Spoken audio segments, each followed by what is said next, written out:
Welcome to MiConvert. In this tutorial, I will show you how to convert M4A files to WMA format, completely free and online. Open your browser and search for M4A to WMA MiConvert.com. Click on the first result to go straight to the converter. You are now on the M4A to WMA converter page. The interface is clean and easy to use. Let's upload a file. Click the Choose File button. A file picker will open. Select the M4A file you want to convert, then click Open. Your file is loaded and ready.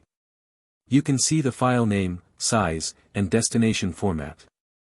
Click Convert now to start the conversion. The conversion is in progress. You can see the progress bar moving. This usually takes just a few seconds. Done. Your file has been successfully converted. Click Download to save the WMA file to your computer. That's it. Visit MiConvert.com for more free conversion tools. Subscribe for more tutorials. Thanks for watching.